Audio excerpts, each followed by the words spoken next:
அனைவருக்கும் வணக்கம். இன்றைக்கு பிற்படுத்தப்பட்டோர், மிகவும் பிற்படுத்தப்பட்டோர், சிறுபான்மையினர் மற்றும் சமூக நீதியை பற்றி மானிய கோரிக்கை.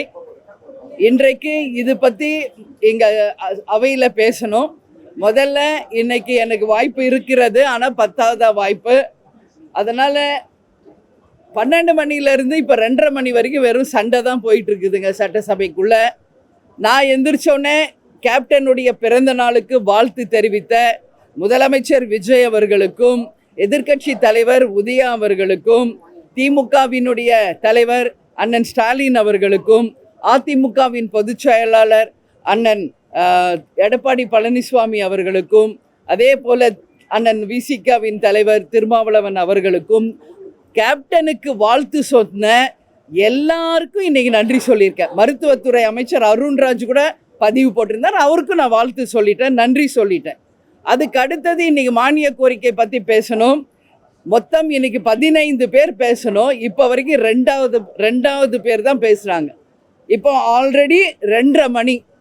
ஸோ நாங்கள் டெய்லி பார்க்குறோம், ஒவ்வொரு உறுப்பினரும் எக்ஸாமுக்கு கூட ஒருத்தர் இப்படி படிச்சிருப்பாங்களான்னு சொல்ல முடியாது.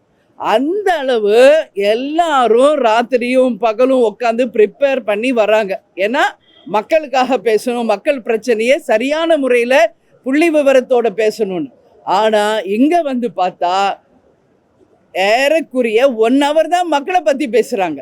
மீதி அத்தனை ஹவர்ஸும் வெறும் சண்டை தான் போயிட்டுருக்குங்க. வெறும் சண்டை தான் போகுது. இதனால் மக்களுக்கோ நாட்டுக்கோ எந்த பிரயோஜனமும் கிடையாது. நானும் பொறுமையாக பார்த்துக்கிட்டே இருக்க. இந்த மானிய கோரிக்கை தொடங்கினதில் இருந்து 1 hour தான் மக்களுக்காக பேசுகிறாங்க. மீதி அத்தனை மணி நேரம் வெறும் சண்டை தான் போகிறது. நான் இன்னைக்கு தம்பி ஆதவ் அர்ஜுன்ட்ட டைரெக்டாகவே சொல்லிட்டேன், அது வரைக்கும் ஸ்மூத்தாக போகுதுப்பா சபை. ஒன்ஸ் நீ எந்திரிச்சாவே அதுலேருந்து சண்டைன்னு ஆரம்பிக்குது, கடைசி வரைக்கும் அது சண்டையாகவே போகுது. அதனால் தயவு செஞ்சு நீங்கள் பேசாதீங்க அப்படின்னு தம்பி ஆதவ் அர்ஜுனுக்கு உரிமையோடு நான் சொல்லியிருக்கேன். ஏன்னா இன்னைக்கு மக்கள் பூராமே லைவில் பார்க்குறாங்க. இந்த லைவ் கிடைக்கணும் தான் கேப்டன் போராடி லைவ் வாங்கினார் சட்டசபை நிகழ்ச்சிக்கு. ஆனால் இந்த லைவில் எல்லாரும் இந்த 2 நாள் நான் விருதாச்சலம் எல்லா ஊரில் மக்கள் பார்க்குறேன். இவ்வளோ நாள் இன்ட்ரெஸ்டிங்காக இருந்துச்சு லைவ் பார்க்க. இப்போ என்ன சட்டசபையா இல்லை சண்டை சபையா அப்படின்னு கேட்குறாங்க. யாரும் இப்போ டிவி பார்க்கறது இல்லையா, எல்லாம் ஆஃப் பண்ணிடுறாங்க. ஏன்னா டைம் வேஸ்ட்டு, எல்லாருடைய டைம் வேஸ்ட்டு. இது மக்கள் வரி பணத்தில் நடக்குதுங்க இந்த சட்டசபை. ஒரு நாளைக்கு எவ்வளோ செலவாகுது என்பதை அரசாங்கத்துக்கிட்ட கேளுங்க, தெரியும். அப்போது நம்ம பர்சனல் ஈகோக்கும் நம்ம பர்சனல் சண்டைக்கும் சட்டசபையை பயன்படுத்தக்கூடாது. இது மிக மிக மிக தவறான ஒரு முன்னுதாரணம். பொதுக்கூட்டத்தில் போய் பேசுங்க, வெளியே போய் பேசுங்க உங்கள் கருத்துக்களை. சட்டசபையில் மக்களுக்காக மட்டும்தான் பேசணும். என்ன மானிய கோரிக்கையோ அதை பற்றி பேசணும். அவங்க தொகுதிக்கு அந்த மானிய கோரிக்கையில் அரசாங்கம் என்ன செய்ய வேண்டும் என்பதை துறை சார்ந்த அமைச்சர்களிடம் பேசணும். ஆனால் இங்கே அது நடக்கவே மாட்டேங்குது. அதனால் பேரவைத் தலைவர்கிட்டையும் நான் நேரடியாக சொல்லிட்டேன், மொத்த சட்டசபை உறுப்பினர்களுக்காக தான் இன்றைக்கி நான் பேசியிருக்கேன். எல்லாருக்கும் வாய்ப்பு கொடுங்க, அத்தனை பேரும் அவங்க தொகுதியை பற்றி பேச வாய்ப்பு கொடுங்கள் பேரவைத் தலைவரை அப்படின்னு தான் கேட்டிருக்கேன். எல்லோருமே சந்தோஷப்பட்டாங்க. நான் சொல்கிறது ஒரே ஒரு விஷயம், நான் பொதுவாக தான் பேசுவேங்க. கேப்டன் மாதிரி தான் சட்டசபையில் மக்களுக்காக பேசுங்க, மக்கள் உரிமைக்காக பேசுங்க, அவங்க தொகுதிக்காக பேசுறதுக்கு அலோவ் பண்ணணும்னு சொல்லி நான் கேட்டிருக்கேன். நாளையிலிருந்து நிச்சயம் அது நடக்கும் என்றும் நான் எதிர்பார்க்கிறேன்.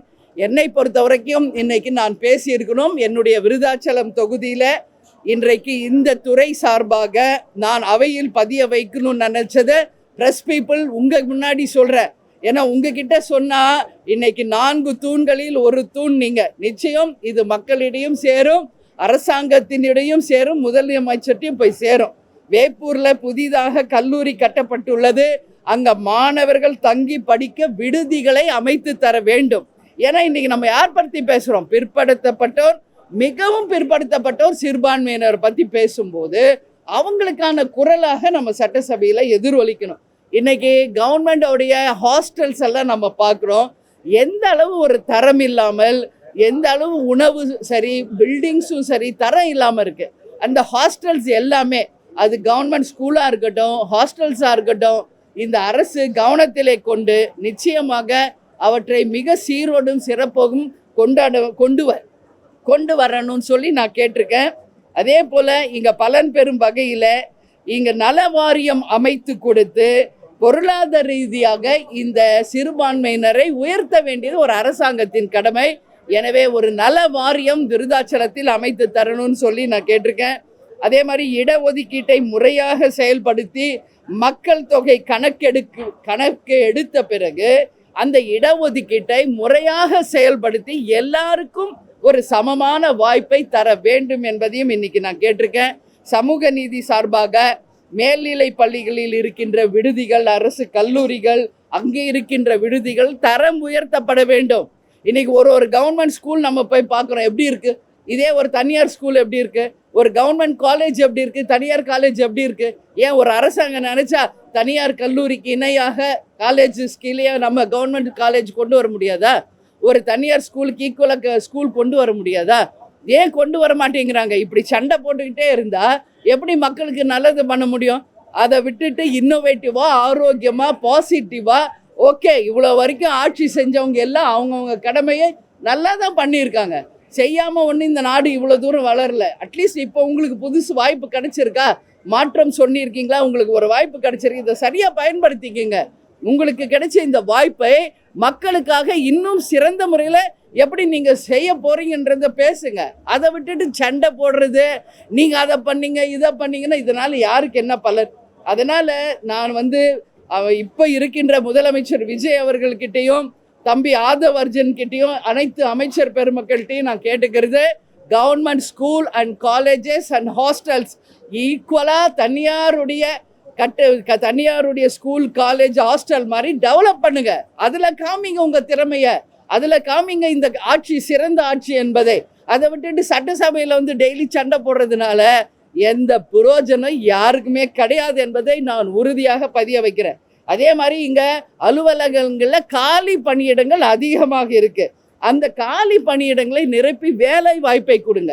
அதை செய்ய மாட்டேங்கிறாங்க. அதனால் நிச்சயம் அதை செய்யணும். இன்றைக்கி கவர்மெண்ட் ஹாஸ்டல்ஸ்ன்னு இருக்குது, அங்கே சமையல் செய்கிறவங்க கிடையாது. இன்றைக்கி செக்யூரிட்டி கார்ட்ஸ் கிடையாது. அதை அட்மினிஸ்ட்ரேட் பண்ணுறதுக்கு ஒரு டீன் கிடையாது, யாருமே இல்லை. அப்போது ஒரு சமூக நீதி பற்றி நம்ம பேசும்போது அந்த பிற்படுத்தப்பட்டோருக்கு ஒரு நல்ல ஒரு ஸ்கூல், காலேஜ், ஹாஸ்டல் கொடுத்தா தான் அந்த மாணவர்கள் நல்லா படித்து இந்த சமூகத்தில் உயர்ந்த இடத்துக்கு வர முடியும். அதனால் government should concentrate on this problems அப்படின்றத இந்த நேரத்தில் நான் சொல்கிறேன். அதே மாதிரி இங்கே உணவு தரம் நம்ம பார்த்தா ரொம்ப மோசமாக இருக்கும். கவர்மெண்ட் ஸ்கூல்ஸில், காலேஜில், ஹாஸ்டலில் அந்த தரமான உணவை அந்த மாணவர்களுக்கு கொடுத்து அவர்களுடைய எதிர்காலத்தை உறுதி செய்ய வேண்டியது இந்த அரசாங்கத்தினுடைய கடமை. அதே மாதிரி ஹாஸ்டல்ஸ் ரொம்ப மோசமாக இருக்குது. எல்லா ஹாஸ்டல்ஸும் அங்கே சட்டம் ஒழுங்கு சீர்கேடுலேருந்து, மது போதையிலேருந்து, கஞ்சாலேருந்து அங்கேருந்து தான் தொடங்குது. நிச்சயம் கவர்மெண்ட் இரும்பு கரம் கொண்டு அடக்கி எல்லா ஹாஸ்டல்ஸ்லையும் ஒரு நல்லபடியாக ஒரு தனியாருக்கு இணையாக அந்த ஹாஸ்டல்ஸை டெவலப் பண்ணி படிக்கிற மாணவர்களுக்கு இந்த அரசாங்கம் நல்ல ஒரு முன்னுதாரணமாக இருக்கணும்னு சொல்லி நான் கேட்டுக்கிறேன். அதே மாதிரி வேலை வாய்ப்பு உருவாக்கணும், அதற்கான பல்வேறு இடங்களை நீங்கள் உருவாக்கணும்னு சொல்லி கேட்டுக்கிறேன். விருதாச்சலத்தை பொறுத்த வரைக்கும் நிச்சயமாக 50% இன்னைக்கு தலித் மக்கள் அதிகமாக இருக்கின்ற தொகுதி என்னுடைய விருதாச்சலம் தொகுதி. பிற்படுத்தப்பட்டோர், அதே போல் மிகவும் பிற்படுத்தப்பட்டோர் இருக்கின்ற ஒரு தொகுதி. நிச்சயமாக அங்கே மாணவர்களுக்கு நிச்சயம் நல்லது நடக்கணும். அதனால் கவர்மெண்ட் கிட்ட நான் ஒரு ரெக்வெஸ்ட் வைக்கிறேன். அதிகமாக தலித் மக்கள் இருக்கிறதுனால விருதாச்சலம் தொகுதியில் நிச்சயம் சட்ட கல்லூரியை கொண்டு வர வேண்டும் என்ற என் கோரிக்கையை நான் வைக்கிறேன். இதெல்லாம் இப்போ உங்ககிட்ட சொன்னாலும் துறை சார்ந்த அமைச்சர்கிட்ட நான் என்வலப் கவரில் ஃபைல் பண்ணி நான் கொடுத்துட்றேங்க. இன்றைக்கி இஸ்லாமிய சகோதரர்களை பற்றி பேசியிருக்காங்க. இஸ்லாம் நேற்று மிலாடு நபிகள் நாயகம் பிறந்த நாள். அதனால் எல்லாரும் அவருக்கு நேற்று நம்ம வாழ்த்துக்களை சொல்லியிருக்கோம், மிலாடு நபி வாழ்த்துக்கள். அதனால் இஸ்லாமிய சமூகம் நம்மளுடைய தொப்புள் கொடி உறவு அவங்க. அதனால் நிச்சயம் அவங்களுக்கான அனைத்து சமூகத்தில் எல்லா அந்தஸ்தையும் கொடுத்து அவர்களை பாதுகாக்க வேண்டியது நம்மளுடைய கடமை. அவங்களுக்கு எல்லா உரிமையும் தரணும். அதனால் இன்னைக்கு 3 அமைச்சர்கள் பேசியிருக்காங்க. இதில் சமூக நீதியை பற்றி சகோதரர் வன்னியரசு பேசினார். அதில் அண்ணன் திருமாவளவன் அவர்களுக்கு இப்போ நான் என் நன்றிகளை சொல்கிறேன். விருதாச்சலத்திற்கு வந்து எனக்காக அவர் பிரச்சாரம் பண்ணார், அதை நான் மறக்க மாட்டேன் எப்போவுமே. அதனால் அண்ணன் திருமாவளவன் அவர்களுக்கு என் நன்றிகளை சொல்கிறேன். கேப்டனுக்கு நேற்று பர்த்டே விஷ் சொன்னார். ஏன்னா ஒருத்தர் செய்த ஒரு சின்ன உதவி கூட நம் வாழ்நாளில் மறக்கக்கூடாது, அது யாராக இருந்தாலும். அதனால் இன்னைக்கு இதெல்லாம் நான் சட்டசபையில் பேசணும்னு நினச்சேன். பட் இன்னும் சண்டைன்னா இது எல்லாருடைய டைம் வேஸ்ட் ஆகுது. யாரும் இன்னும் சாப்பிட்றதில்ல, எதுவும் இன்னோவேட்டிவாக போகல. அதனால் என்னுடைய கருத்தை எல்லார் முன்னாடியும் பதிய வச்சுட்டு அவைத்தலைவரிடமும் தனியாக பேசிட்டு வந்திருக்கேன். நிச்சயம் நாளையிலிருந்து ஒரு மாற்றம் சபையில் வரும். அந்தந்த துறை மீது அந்தந்த அமைச்சர்கள் பேசின பிறகு ஆக்கப்பூர்வமான ஒரு நல்ல விவாதங்களாக மக்களுக்காக தமிழ்நாட்டின் வளர்ச்சிக்காக இருக்கணும்னு சொல்லி என்னோட ரெக்வெஸ்ட் வச்சுருக்கேங்க. எல்லா சட்டசபை உறுப்பினருக்கும் வாய்ப்பு கொடுங்க. கொடுத்தவங்களே வாய்ப்பு கொடுக்காதீங்க. பேசினவங்களே பேசிகிட்டு இருந்தா அப்போ எல்லாரும் தானே சட்டசபை உறுப்பினர்கள். எல்லாம் ராத்திரி 2 மணி 3 மணி வரைக்கும் எக்ஸாமுக்கு எழுதுகிற மாதிரி குறிப்புகள் எடுத்துக்கிட்டு வராங்க. ஆனால் என்ன பிரயோஜனம்? எதுவுமே பேச வாய்ப்பு இல்லை, மறுபடியும் சும்மா தான் திரும்பி போகிறாங்க. ஸோ இது ஒரு தவறான முன்னுதாரணமாக இருக்கிறது. அதை அண்ணன் நம்மளுடைய அவைத்தலைவர்கிட்டையும் சொல்லியிருக்கேன். நிச்சயம் நாளையிலிருந்து ஒரு மாற்றம் வரும் என்று நினைக்கிறேன். ஆமாம், இல்லை நான் தம்பி ஆதவ் அர்ஜுன்ட்ட நேரடியாகவே சொல்லிட்டேன். தம்பி நீ எந்திரிச்சாதான் சண்டையே ஆரம்பிக்குது. இனி இருக்கின்ற கொஞ்சம் இந்த 8ஆம் தேதி வரைக்கும் நீங்கள் வந்து பேசாதீங்க. அது வரைக்கும் ஸ்மூத்தாக போகுது. ஆதவ் அர்ஜுன் எந்திரிச்சோடனே 4 மணி நேரம் சண்டையிலேயே போகுதுங்க. Waste, time waste. தம்பிக்கிட்ட அங்கே நான் வந்து சட்டசபையிலே நான் சொல்லிட்டேன். அதனால் உங்கள் பர்சனல் மோட்டிவ் எது இருந்தால் நீங்கள் பொதுக்கூட்டத்தில் பேசுங்க, இல்லை இந்த மாதிரி ப்ரெஸ் மீட்டில் பேசுங்க, எங்கேயோ பேசுங்க, சட்டசபையில் பேசாதீங்க. நான் அண்ணன்ட்டையும் சொன்னேன், இனிமேல் ஆதவ் அர்ஜுனுக்கு வாய்ப்பு கொடுக்காதீங்கண்ணா, அவருக்கு அம்மனு உட்காந்து பார்க்கட்டும் அப்படின்னு நான் சொல்லிட்டு வந்திருக்கேன். பார்ப்போம், அவர் பேசட்டும். ஆதவ் அர்ஜுன் நான் அகெயின்ஸ்டெல்லாம் இல்லை. நான் என்ன சொல்கிறேன், ஓகே அவங்க சொன்னாங்க விவாதம் அப்படின்னாங்க, ரைட், ஐ அக்செப்ட் டிபேட்ஸ். எவ்வளோ நேரம் டிபேட்? ஒரு 5 to 10 minutes. உங்கள் கருத்தை சொல்லுங்கள், அவங்க கருத்து சொல்லிட்டு அதோட போதும். மக்கள் பிரச்சனைக்கு வந்துருங்க. அதை விட்டுட்டு தொடர்ந்து சண்டை. நீங்கள் அப்படி பண்ணீங்க, நீங்கள் இப்படி பண்ணீங்க, இவங்க அவங்கள குத்தி காமிக்க, அவங்க இவங்களுக்கு இப்படியே போயிட்டு இருந்தா அதுக்காக சட்டசபைக்கு வரும்? இங்கே இருக்கிற எல்லாருக்கும் எவ்வளோ வேலை இருக்குது. எல்லாரும் வேலை விட்டுட்டு எதுக்கு வரோம்? நம்ம கடமையை ஆற்ற வேண்டும்.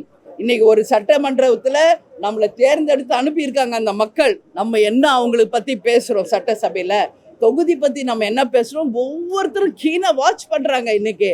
ஆனால் இங்கே எதுவுமே பேச முடியலங்கிறப்போ அவங்கெல்லாம் ஃபீல் பண்ணுறாங்க. இது உண்மைங்க. நான் 2 நாள் விருதாச்சலத்தில் இருந்தேன். எல்லா மக்களும் சொல்கிறாங்க, இது பேசுங்கம்மா, எங்களுக்காக அதை பேசுங்க, இது சொல்லுங்க, நீங்கள் சொன்னாதான் நடக்கும் அப்படின்னு ஒருத்தரும் அவங்க அந்த நம்பிக்கையோடு வந்து நம்மக்கிட்ட சொல்லும்போது, ஒரு சட்டமன்ற உறுப்பினராக அதை நான் சபையில் தான் பேச முடியும். பொதுக்கூட்டத்தில் பேசணும், அது நான் எங்கே வேணாலும் பேசுகிறேன். அது இல்லை, சட்டசபையில் மக்களுக்காக பேசுறது. எல்லா 234 சட்டமன்ற உறுப்பினர்களுக்கும் அந்த உரிமை இருக்குது. அவங்க தொகுதிக்கு பேசும் வாய்ப்பையும், அதே நேரத்தில் அந்த மானிய கோரிக்கை மீது பேசும் வாய்ப்பையும் அவைத்தலைவர் நிச்சயம் நாளையிலிருந்து ஏற்படுத்தி தரணும். சண்டைக்கு இடம் தரக்கூடாது. ஒரு வாட்டி வாய்ப்பு கொடுத்தா மீண்டும் அவங்களுக்கு வாய்ப்பு தரக்கூடாது. எல்லாருக்கும் 5 minutesன்னு நீங்கள் முடிவு பண்ணி நாளையிலேருந்து சொல்லுங்க. நான் அவைத்தலைவர்கிட்டையும் சொல்லிட்டு வந்திருக்கேன், தம்பி ஆதவ் அர்ஜுன்ட்டையும் சொல்லியிருக்கேன், அங்கேருந்து அமைச்சர் பெருமக்கள்கிட்டையும் சொல்லியிருக்கேன். அதனால் எல்லாரும் நம்ம இங்கே இருக்கிறது மக்களுக்காக தான். அது நல்லது நடக்கணுன்றதா என்னுடைய எண்ணம். சரி,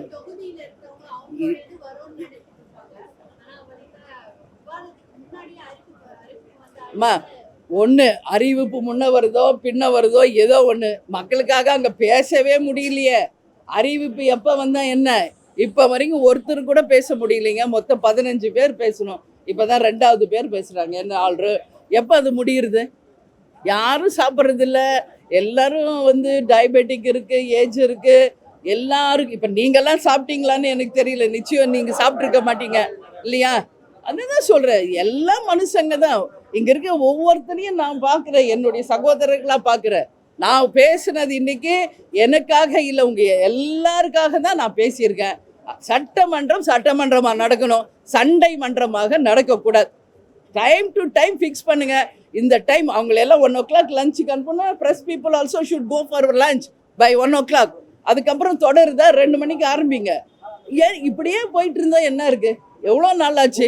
இப்படியே தான் டெய்லி போகுது. ஸோ ரொம்ப மன வருத்தத்தோடு தான் சபையிலையும் பேசியிருக்கேன், உங்கள் முன்னாடியும் பேசியிருக்கேன். நாளையிலேருந்து கண்டிப்பாக மாற்றம் வரும்னு சபாநாயகர் சொல்லியிருக்காரு.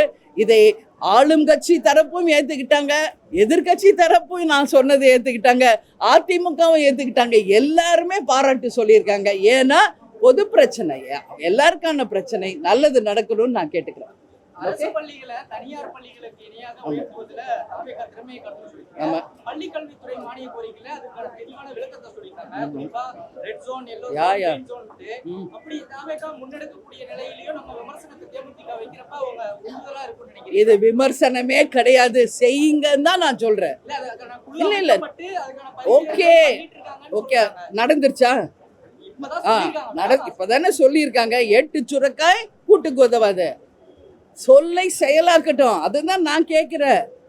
எல்லாரும் சொல்லிட்டு தான் இருக்கோம், என்னைக்கு செயலாகிறது? அவங்க செய்யல நீங்க குறை சொல்றீங்களே, நீங்க பேசாதீங்க, செயல்ல காமிங்கன்னு தான் நான் கேட்குறேன். காமிங்க. யங்ஸ்டர்ஸ்க்கு பொதுவாக உங்களுக்கு வாய்ப்பு கொடுத்துருக்காங்களே, மாற்றம் கேட்டு மாற்றம் கொடுத்துருக்காங்களே, செய்யுங்கன்னு தான் நான் கேட்குறேன். வெறும் சொல் வேஸ்ட்டு. அதனால செயல்ல நிரூபிங்க அப்படின்னா நான் ஆளும் கட்சிக்கிட்டையும் உரிமையோட தான் நான் பேசிட்டு வந்திருக்கேன்.